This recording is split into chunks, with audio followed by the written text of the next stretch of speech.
Hi hello welcome back to Fathos cooking. എല്ലാവർക്കും സുഖമാണോ? അപ്പോൾ ഇന്ന് നമ്മൾ ഉണ്ടാക്കാൻ പോകുന്ന ഒരു പിക്കിൾ റെസിപ്പിയാണ്. നമ്മൾ ചിക്കൻ അച്ചാറാണ് ഉണ്ടാക്കാൻ പോകുന്നത്. അച്ചാർ ഉണ്ടാക്കാൻ നമുക്ക് എല്ലാവർക്കും അറിയാം, പക്ഷേ ഇത് ചിക്കൻ വെച്ചിട്ടുള്ളൊരു വെറൈറ്റി അച്ചാറാണ്. നിങ്ങൾ ഉറപ്പായിട്ടും ട്രൈ ചെയ്ത് നോക്കണം. എന്നിട്ട് എങ്ങനെയാണെന്ന് കോമൻറ്റ് സെക്ഷനിൽ പറയണേ. ഇപ്പോൾ നമ്മളുടെ ഇൻഗ്രീഡിയൻസ് ആദ്യമേ തന്നെ കാണിക്കുന്നുണ്ട്. അപ്പോൾ എപ്പോഴും നിങ്ങൾ നമ്മളെ സപ്പോർട്ട് ചെയ്യുന്ന പോലെ ഈ വീഡിയോ മുഴുവൻ കണ്ട് സപ്പോർട്ട് ചെയ്യണം. ഇപ്പോൾ നമ്മൾ 1 കിലോ ബോൺലെസ് ചിക്കൻ ഇപ്പോൾ എടുത്തിട്ടുണ്ട്. ഇത് കട്ട് ചെയ്തതുപോലെ കട്ട് ചെയ്യണം. ഇനി വേണ്ടത് ഇഞ്ചിയും വെളുത്തുള്ളിയാണ്. ഇഞ്ചി 8 പീസസും പിന്നെ ഗാർലിക് ഇവിടുത്തെ വലിയ ഗാർലിക്കാണ്, അതുകൊണ്ട് നമ്മൾ എടുത്തേക്കുന്നത് 2 എണ്ണമാണ്. ഇനി വേണ്ടത് പച്ചമുളകാണ്. ഇത് നമ്മളിപ്പോൾ ഒരു 20 പച്ചമുളക് എടുത്തിട്ടുണ്ട്. നമുക്ക് ചിക്കൻ ഒന്ന് മാരിനേറ്റ് ചെയ്യാം. ആദ്യം 1 ടീസ്പൂൺ ടർമറിക് പൗഡർ ആഡ് ചെയ്ത് കൊടുക്കാം. പിന്നെ നമുക്ക് 2 teaspoon Kashmiri chilli powder add ചെയ്ത് കൊടുക്കാം. നോർമൽ ചില്ലി പൗഡർ ആണെങ്കിൽ 1 ടീസ്പൂൺ ആഡ് ചെയ്താൽ മതി.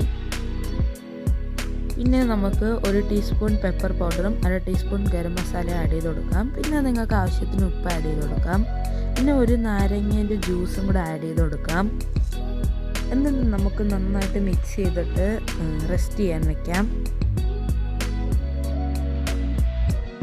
നമ്മൾ നേരത്തെ എടുത്ത ഇഞ്ചിയും പച്ചമുളകും ഗാർലിക്കും ചോപ്പ് ചെയ്തെടുത്തിട്ടുണ്ട്. നിങ്ങൾക്ക് വേണമെങ്കിൽ പേസ്റ്റായിട്ടും എടുക്കാം. ഇനി നമുക്ക് പാൻ അടുപ്പത്ത് വെച്ചിട്ട് എണ്ണ ഒഴിച്ചു കൊടുക്കാം. ഇത് കോക്കനട്ട് ഓയിലാണ്.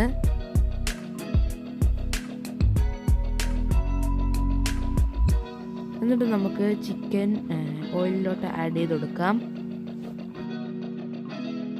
ഇത് ഒരുപാട് ഫ്രൈ ചെയ്തെടുക്കണ്ട. ഇത് കുറച്ചൊരു ഗോൾഡൻ ബ്രൗൺ കളറിൽ ആവുന്ന വരെ ഫ്രൈ ചെയ്തെടുത്താൽ മതി. ഇതിപ്പോൾ 2 ബാച്ചായിട്ടാണ് ഫ്രൈ ചെയ്തെടുക്കുന്നത്. ഇപ്പോൾ ആദ്യത്തെ ബാച്ച് ഫ്രൈ ചെയ്തെടുത്തിട്ടുണ്ട്. ഇനി നമുക്ക് അടുത്ത ബാച്ചും കൂടെ ഫ്രൈ ചെയ്തെടുക്കാം.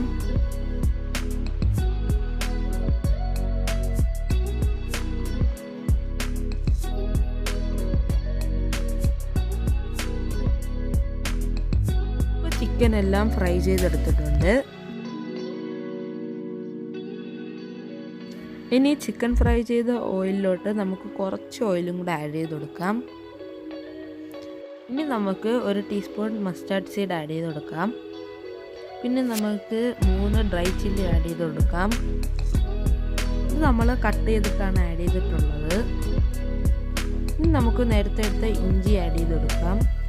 എന്നിട്ട് നന്നായിട്ടൊന്ന് ഫ്രൈ ചെയ്തെടുക്കുക. ഇതിൻ്റെ കൂടെ ഇതിപ്പോൾ ചോപ്പ് ചെയ്തെടുത്തപ്പോൾ 1 ബൗളോളം ഉണ്ടായിരുന്നു. ഇനി നമുക്ക് ഗാർലിക് ആഡ് ചെയ്ത് കൊടുക്കാം. ഇതെന്നിട്ട് നമുക്ക് നന്നായിട്ടൊന്ന് വഴറ്റിയെടുക്കാം. ഇതിൻ്റെ പച്ചമണം പോകുന്നവരെ നമുക്കൊന്ന് സോട്ട് ചെയ്ത് കൊടുക്കാം. ഇതിപ്പോൾ നന്നായി സോട്ട് ചെയ്ത് വന്നിട്ടുണ്ട്. ഇനി നമുക്ക് നേരത്തെ എടുത്ത ഗ്രീൻ ചില്ലി ആഡ് ചെയ്ത് കൊടുക്കാം. അപ്പോൾ ഇത് ഗ്രീൻ ചില്ലിയാണ് കേട്ടോ. ഇതും ആഡ് ചെയ്തിട്ട് നന്നായിട്ട് വഴറ്റിയെടുക്കാം. ഇനി നമുക്ക് കറിവേപ്പില ആഡ് ചെയ്ത് കൊടുക്കാം. ഇത് നമുക്ക് ആവശ്യത്തിന് അത്രയും ആഡ് ചെയ്ത് കൊടുക്കാം. അപ്പോൾ ഇതൊരു ഗോൾഡൻ കളർ ആവുന്നവരെ നമുക്ക് എല്ലാം നന്നായിട്ട് സോട്ട് ചെയ്തെടുക്കാം. അപ്പോൾ നമ്മളുടെ ഇത് നല്ല ഗോൾഡൻ കളർ ആയിട്ടുണ്ട്. നമുക്ക് 1/2 ടീസ്പൂൺ ടർമറിക് പൗഡർ ആഡ് ചെയ്ത് കൊടുക്കാം. പിന്നെ 3 teaspoon Kashmiri chilli powder add ചെയ്ത് കൊടുക്കാം. നോർമൽ ചില്ലി പൗഡർ ആണെങ്കിൽ ഇതിൻ്റെ ഹാഫ് ആഡ് ചെയ്താൽ മതി. ഇനി നമുക്ക് 1 ടീസ്പൂൺ ഉലുവ പൊടിച്ചത് ആഡ് ചെയ്ത് കൊടുക്കാം, അല്ലെങ്കിൽ ഫെനുഗ്രീക്ക് പൗഡർ. ഇത് നന്നായിട്ടൊന്ന് മിക്സ് ചെയ്തെടുക്കാം.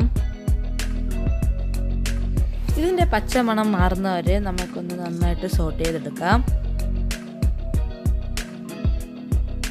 പിന്നെ നമുക്ക് ആവശ്യത്തിന് ഉപ്പ് ആഡ് ചെയ്ത് കൊടുക്കാം.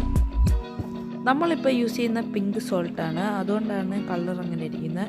പിന്നെ നമുക്ക് 1 കപ്പ് വെള്ളം ആഡ് ചെയ്ത് കൊടുക്കാം. ഹോട്ട് വാട്ടറാണേ. ഇനി നമുക്കൊന്ന് ഇളക്കി കൊടുക്കാം. എന്നിട്ട് നമുക്ക് 1/2 ടീസ്പൂൺ ഗരം മസാല ആഡ് ചെയ്ത് കൊടുക്കാം. ഇനി നമുക്ക് വിനീഗർ ആഡ് ചെയ്ത് കൊടുക്കാം.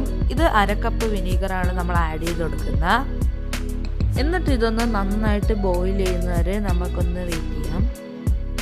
എന്നിട്ട് നമുക്ക് ചിക്കൻ ആഡ് ചെയ്ത് കൊടുക്കാം. ഇത് നമ്മൾ നേരത്തെ ഫ്രൈ ചെയ്തെടുത്ത ചിക്കനാണ്. എന്നിട്ട് നമുക്ക് ചിക്കനും ഈ മസാലയും നന്നായിട്ടൊന്ന് മിക്സ് ചെയ്തെടുക്കാം. ഇതെന്നിട്ടൊന്ന് നന്നായിട്ടൊന്ന് മിക്സ് ചെയ്തിട്ട് നമുക്ക് അടച്ചു വെച്ച് വേവിക്കാം. ഇതൊരു 1 മിനിറ്റെങ്കിലും അടച്ചു വെക്കണം.